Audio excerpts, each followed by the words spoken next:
Sometimes the bravest thing a man can do is walk away from the only life he has ever known. The laughter started the moment Michael Hayes set his hard hat down on the steel table. 30 years. That was how long he had worked inside the same Ohio factory, 12-hour shifts, 5 sometimes 6 days a week, the air thick with heat and the smell of metal. Men around him leaned against lockers and shook their heads. One of them chuckled and said, "You're really quitting now, Mike, at 46, what are you going to do, start over?" Another voice added, "You don't walk away from 30 years unless you've got something better waiting." Michael didn't argue. He simply folded his time card and slipped it into his pocket like a quiet goodbye. His hands were rough, the kind of hands built by decades of honest work, but his voice stayed calm. "I'm not starting over for me," he said softly. "I'm starting over for my daughter."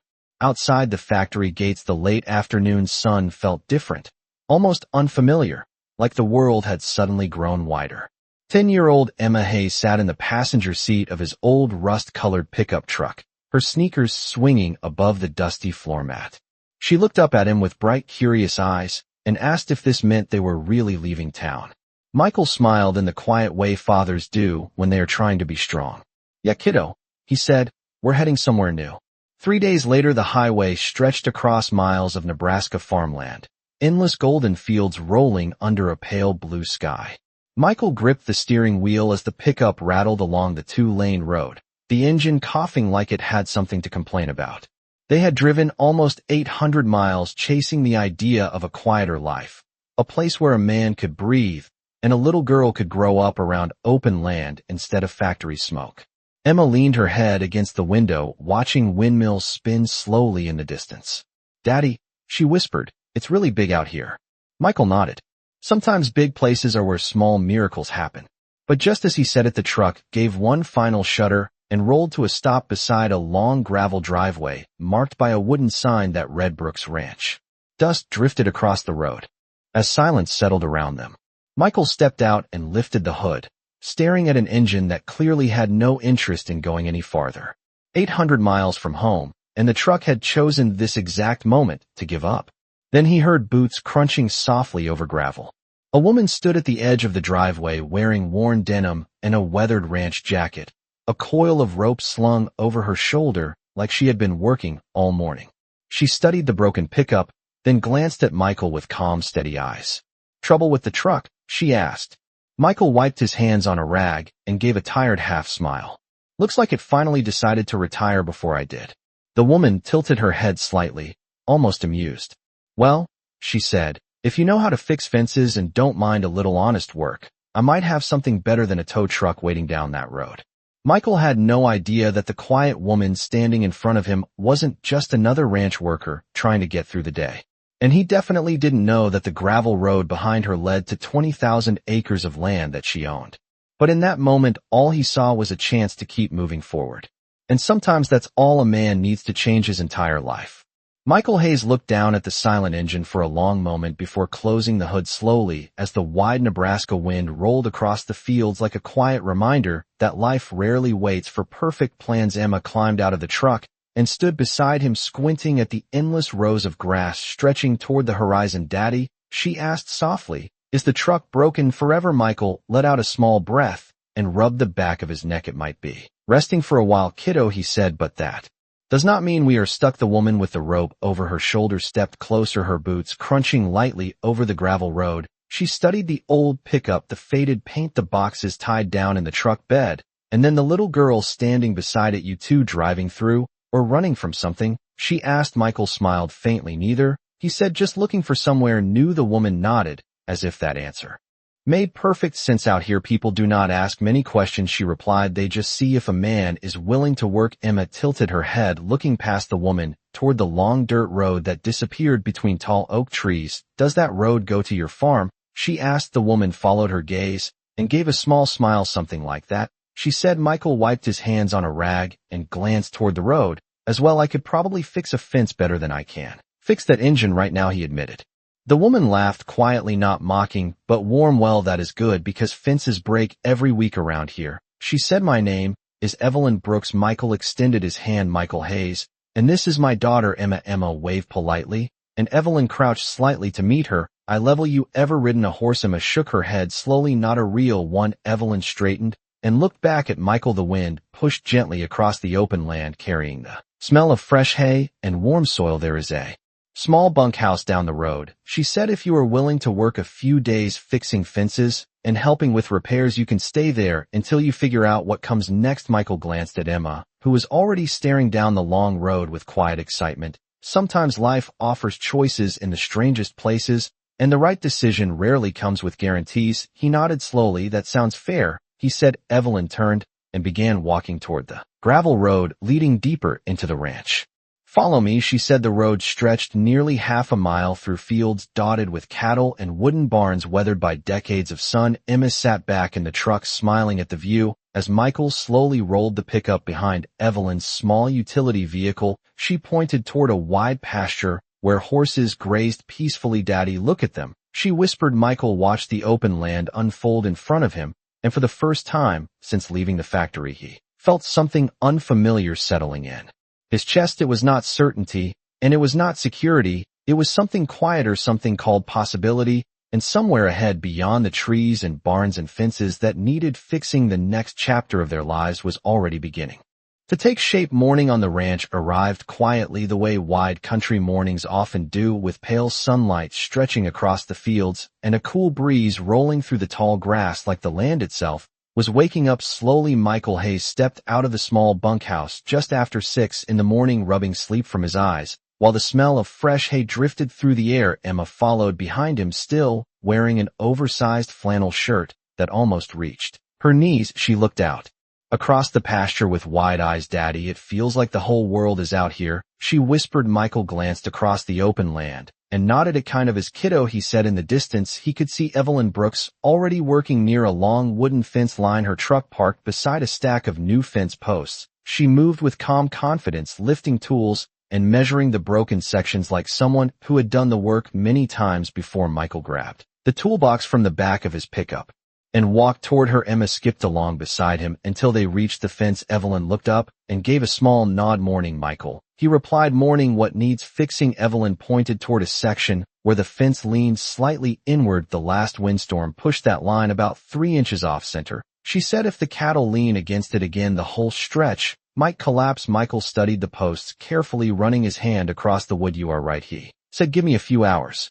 and we can straighten the entire section. Evelyn crossed her arms, watching him with quiet curiosity. Most men who come through here talk first and work later, she said. Michael lifted a post driver and placed it over the first loose stake. I spent 30 years around men who talked all day and fixed nothing, he answered. I prefer the other way. Emma wandered a few yards away, where a large chestnut horse stood behind another fence, quietly chewing grass. She stared at it like she had just discovered something magical. The horse lifted its head slowly and walked closer until its nose nearly reached the top rail. Evelyn noticed and walked over beside her. That one is named Dakota, she said. He is older than he looks. Emma smiled softly. He looks kind. Evelyn rested her hand on the fence. Dakota has spent most of his life teaching kids how to ride. Emma turned back toward her father, who was now hammering the fence post firmly into place. Each steady strike echoed across the open field. Michael paused and wiped his forehead, glancing toward Emma and the horse. For the first time in years, he noticed something new in his daughter's expression.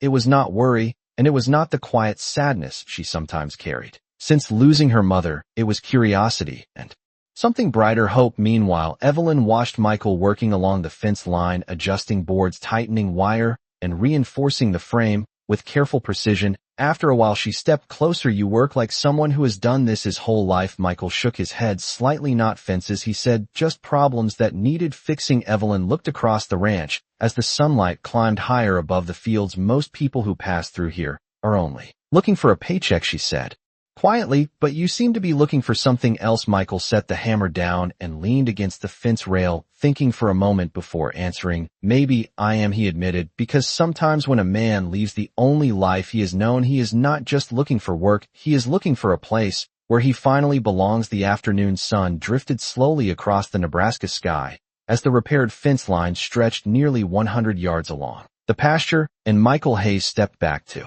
Study the work with the quiet satisfaction that comes from fixing something the right way. Emma sat on the lower rail a few feet away watching Dakota, the chestnut horse, move calmly through the tall grass like he had nowhere else in the world to be. Evelyn Brooks walked the length of the fence beside Michael, running her hand along the tightened wire and the newly straightened post. You finished that entire section faster than I expected, she said. Michael shrugged slightly. A fence is just a line of small problems, he replied. Fix one post, then the next, and eventually the whole thing stands again. Evelyn smiled at that and leaned against the rail, looking out over the open pasture. The land stretched farther than the eye could measure, with barns scattered across distant hills and wind moving through the fields in long silver waves. Emma watched Dakota carefully before glancing back toward Evelyn. Do you live here all the time? She asked. Evelyn nodded. I grew up on this land, she said. My father built most of these barns before I was your age. Emma looked impressed. That must take a lot of work. Evelyn looked toward Michael,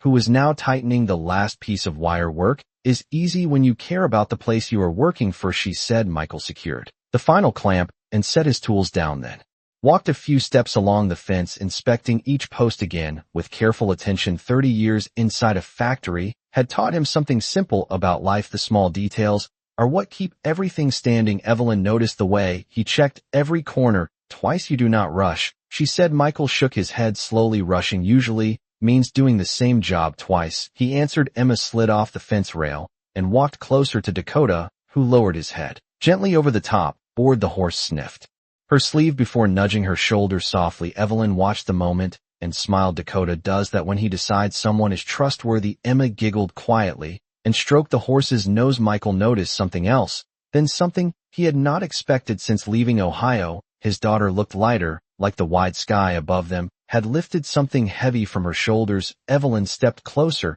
beside Michael. You ever worked on a ranch before? She asked. Never, he said, but broken things look the same everywhere. She laughed softly. That might be the most honest description of ranch work I have heard in years. A small ranch truck drove slowly across the far field and disappeared behind a barn. Michael watched it for a moment, noticing how large the property seemed even from this hill. How big is this place? he asked. Evelyn hesitated just slightly before answering. Big enough to keep a lot of people busy, she said. Michael nodded without pressing further. Some questions did not need answers right away. The breeze carried the distant sound of cattle moving through another pasture and the low creak of a windmill turning steadily above the trees. Emma looked back toward the bunkhouse road. Daddy, she said softly, this place feels different. Michael looked across the land again, the barns, the horses, the endless quiet fields, and something inside him shifted just a little. For the first time in many years, tomorrow did not feel like another long shift waiting inside a factory. Tomorrow felt open, and somewhere deep inside Brooks Ranch, a story that none of them fully understood, yet was slowly beginning to unfold. The next few days unfolded with the quiet rhythm that only a working ranch can create. Sunrise spilling across the wide Nebraska sky while the fields slowly warmed under the early light, and Michael Hayes stepped out of the bunkhouse each morning before the windmills even began turning. Emma usually followed a few minutes later, still wrapped in the oversized flannel shirt she had claimed as her favorite. While Brooks Ranch gradually became part of their daily routine, Michael repaired loose boards along a barn wall, replaced rusted hinges on the feed shed, and even helped one of the ranch hands realign a heavy gate that had sunk nearly 2 inches into the ground over the winter. Every task felt simple but meaningful, the kind of honest work where a man could see the results by the end of the day. Evelyn Brooks often appeared without much warning, sometimes leaning against a fence rail, quietly observing while Michael worked, or standing beside Emma near the pasture watching Dakota graze in the morning sunlight. One afternoon, as the golden light stretched across the hills, Emma carefully held a brush while Evelyn showed her how to groom Dakota slowly and gently. Horses trust the hands that move calmly, Evelyn explained while guiding Emma's small fingers across the horse's neck. Emma nodded, seriously concentrating, as if this was the most important job she had ever been given. Michael watched from a distance, tightening bolts along a water trough, but his attention kept drifting back to the quiet scene by the fence. For a long time after his wife passed away, he had worried about Emma growing up surrounded only by silence and long factory hours, but now he saw something returning to her, a lightness he had almost forgotten existed. Evelyn glanced toward Michael and spoke softly to Emma. Your father works harder than most men, I know. Emma smiled proudly, He says fixing things is easier when you take your time. Later that evening, the three of them sat outside the bunkhouse, while the sky turned deep orange across the western horizon. The air smelled like cut grass and warm soil, while cattle moved slowly in the far pasture, like dark shadows across the fields. Emma sat on the wooden steps, sketching a picture of Dakota in a small notebook, while Michael leaned back in a chair, quietly sipping coffee. Evelyn stood nearby, resting her elbows on the porch railing. "You are settling in quickly," she said. Michael looked across the ranch where the barns and fields stretched farther than he could measure. "Feels different than the factory," he admitted. Evelyn tilted her head slightly. "Different how?" Michael thought for a moment before answering. "In the factory, every day felt exactly the same," he said. "The noise, the walls, the clock telling you when to start and when to stop. Out here the work changes with the land." Evelyn nodded slowly, as if she understood that feeling better than she wanted to explain. Emma suddenly held up her notebook proudly. "Look, Daddy. Dakota looks almost real." Michael studied the drawing and smiled. "That is pretty close, kiddo." Evelyn laughed softly and stepped down from the porch. "You might have an artist on your hands." Michael watched Emma carefully shading the horse's mane and realized something unexpected. Brooks Ranch was no longer just a temporary stop on a long drive across the country somewhere. Between fixing fences and quiet evenings on the porch, the place had begun to feel less like a job and more like the beginning of a new life. The following morning arrived with a slow gray mist rolling across the low pastures, and Michael Hayes was already tightening a loose bolt on the water pump beside the north barn when the distant sound of engines drifted across the quiet land. At first, it was only a faint hum carried by the wind, but then the sound grew louder, steady, and unmistakably smooth, like vehicles built for highways, not dirt roads. Michael straightened slowly and looked toward the main ranch entrance. Nearly half a mile away, a line of dark vehicles appeared over the hill, their polished bodies reflecting the early sunlight in sharp flashes. Emma, who had been sitting near the fence sketching Dakota, looked up and shaded her eyes. "Daddy, who is that?" she asked. Michael wiped his hands on a rag and watched the convoy move carefully along the gravel road. "I have no idea, kiddo," he said, "but they look important." The vehicles rolled slowly across the wide drive and stopped near the main barn, where several ranch hands were already standing nearby. As the doors opened, men in pressed shirts and polished boots stepped out, holding folders and tablets like they had arrived for a meeting rather than a morning on a working ranch. Emma climbed onto the fence rail to see better, while Michael walked closer, curiosity pulling him forward. One of the ranch hands straightened his hat quickly and stepped aside as a tall man approached the center of the yard carrying a thick folder. "Morning, Ms. Brooks," the man called respectfully. Michael paused mid-step. The name hung in the air like a sudden change in the wind. Evelyn Brooks stepped out from the barn doorway a moment later, her boots dusty and her sleeves still rolled from morning chores. The same quiet woman who had shown Emma how to brush Dakota now walked toward the group with calm confidence. The tall man opened the folder immediately. "We brought the final survey reports for the southern acreage," he said. "All 20,000 acres have been reviewed exactly as requested." Emma blinked in confusion and whispered to her father, "Did he say 20,000 acres?" Michael did not answer right away because something inside his mind had already begun fitting pieces together. The endless fields, the scattered barns, the steady flow of workers and equipment, and the quiet authority people seemed to show around Evelyn. None of it had been accidental. The tall man continued speaking, discussing cattle counts, irrigation planning, and equipment deliveries, while the others nodded carefully, taking notes. As Evelyn listened calmly, asking questions that sounded more like decisions than suggestions. Finally, one of the younger men glanced toward Michael standing near the fence. "Excuse me," he said politely, "are you part of the ranch maintenance team?" Michael hesitated for a second before answering, "Just helping with repairs for now." The man nodded respectfully. "Good. We have several structures on the west side that may need inspection. Ms. Brooks has been expanding operations over the last year." Anyway, Michael barely heard the rest of the sentence because the words Ms. Brooks had already settled heavily in his mind. He turned slowly toward Evelyn, who was now closing the folder and thanking the group for the reports. In that quiet moment, the truth became impossible to ignore. The woman who had offered him temporary work beside a broken fence was not just another ranch worker trying to get through the day. She was the owner of everything. Michael looked across the land again, the barns, the cattle, the endless fields stretching toward the horizon, and for the first time since arriving, he understood exactly how big Brooks Ranch truly was, and suddenly, the simple life he thought he had stepped into felt much Larger than he ever imagined, the rest of the morning moved forward like nothing unusual had happened, but inside Michael Hayes something had quietly shifted. The ranch hands returned to their work, the dark vehicles eventually disappeared down the gravel road, and the open fields fell back into their familiar silence. Yet the words he had heard earlier kept echoing in his mind. 20,000 acres. Ms. Brooks' owner Michael tightened the final bolt on the water pump, but his focus was no longer on the equipment. Emma ran across the yard a few minutes later, still holding her sketchbook. Daddy, Dakota followed me all the way to the fence, she said excitedly. Michael forced a small smile. That horse seems to like you, kiddo. Emma nodded proudly. Evelyn walked across the yard toward them a few moments later carrying a clipboard, but her calm expression looked exactly the same as it had the day they met beside the broken fence line. Michael noticed something he had missed before. It was not authority or pride, it was responsibility, the kind that sits quietly on someone who has carried it for a very long time. You fixed the pump already, Evelyn said, glancing toward the barn. Michael nodded. It was only a loose seal, he replied. The two of them stood in a brief silence while the wind rolled gently across the pasture. Emma had already wandered back toward Dakota, leaving the adults alone near the barn. Finally, Michael spoke. I heard them this morning.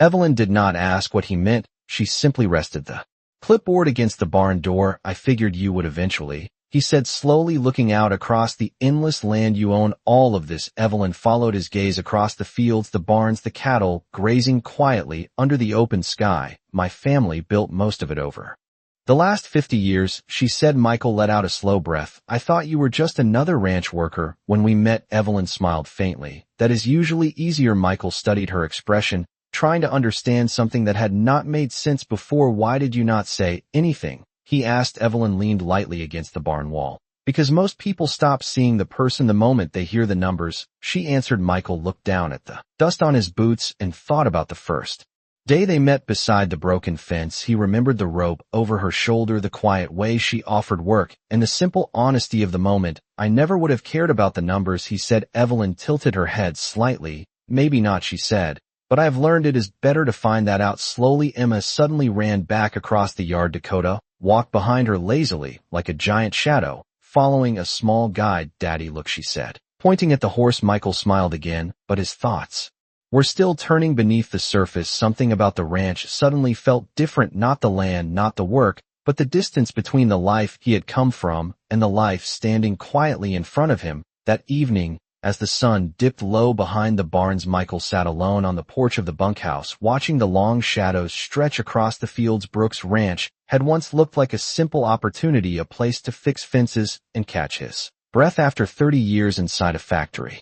But now the truth had changed the shape of everything, because when a man realizes the quiet woman he has begun to trust owns 20,000 acres of land, he cannot help but wonder whether he truly belongs anywhere near a life that large. The next morning arrived with a pale golden sunrise stretching slowly across the wide Nebraska horizon, but the quiet peace Michael Hayes had begun to feel over the past weeks no longer rested as easily in his chest. He stood beside the bunkhouse truck, tightening the last strap around a small toolbox while the cool morning wind moved gently across the open pasture. Emma stepped out onto the wooden porch, rubbing sleep from her eyes. Daddy, why are you packing the tools? She asked softly. Michael paused for a moment before answering. Just organizing things, kiddo, he said. Emma tilted her head, but she knew her father well enough to hear the difference between the truth and the quiet things adults sometimes say when they are still thinking. Later that morning, Michael worked alone along the far west fence line, repairing a warped gate post, while the sound of cattle drifted faintly through the grass. The land looked just as beautiful as it had the first day he arrived, but now the size of it pressed differently against his thoughts. 20,000 acres, that number did not belong to the simple life he had imagined. When his truck first rolled onto the gravel road around noon, Evelyn Brooks drove out in a small ranch truck and stopped beside the fence. She stepped out slowly, watching him lift the post. Driver, with steady, careful movements, you did not have to start work this early, she said. Michael kept his focus on the post. I wanted to finish the gate before the cattle move through this section.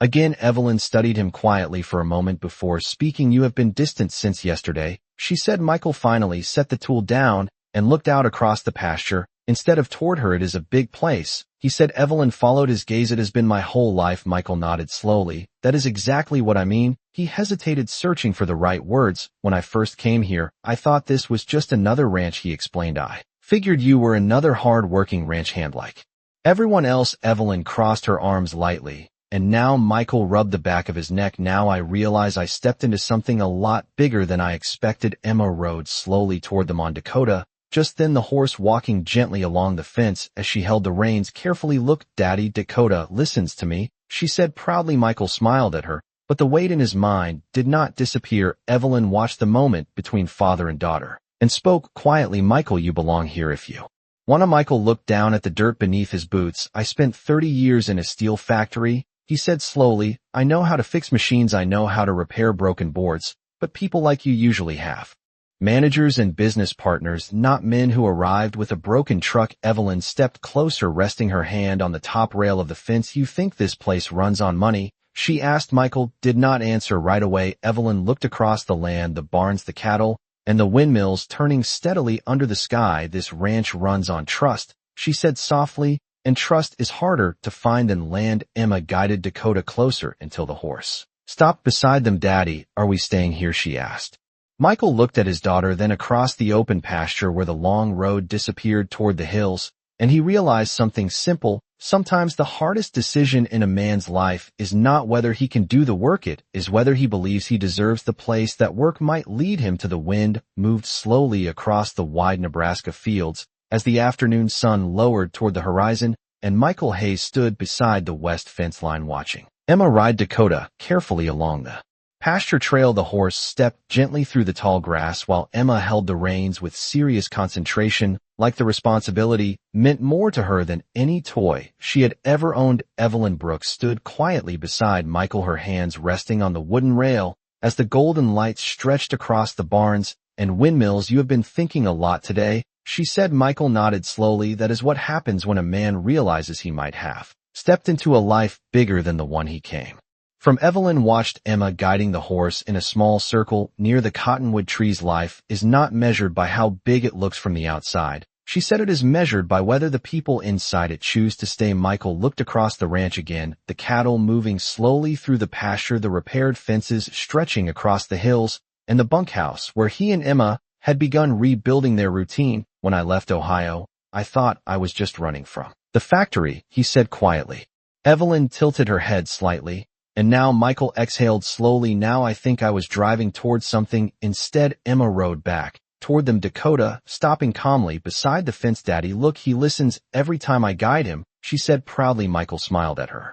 You are getting better every day, kiddo. Emma looked between the two adults. Are we still leaving soon? She asked. The question hung in the warm evening air. For a moment, Michael glanced across the long road that had brought them here, remembering the broken truck, the quiet woman beside the fence, and the work that followed. Then he looked back at his daughter, sitting confidently on the horse, like she had already found her place. Michael rested his arms on the fence rail and spoke gently. I think we might stay a little longer if that is all right with you. Emma's face brightened instantly. I want to stay, she said. Dakota needs practice with me. Evelyn laughed softly and looked toward Michael. That sounds like a strong argument. Michael watched the sunset spread across the land in deep orange light, and for the first time since leaving the factory, he felt something settle inside him. Not uncertainty, not pressure, just a quiet sense of direction. Sometimes a man does not find a new life by chasing something bigger. He finds it by repairing the small things right in front of him until the place begins to feel like home. Evelyn stepped closer beside him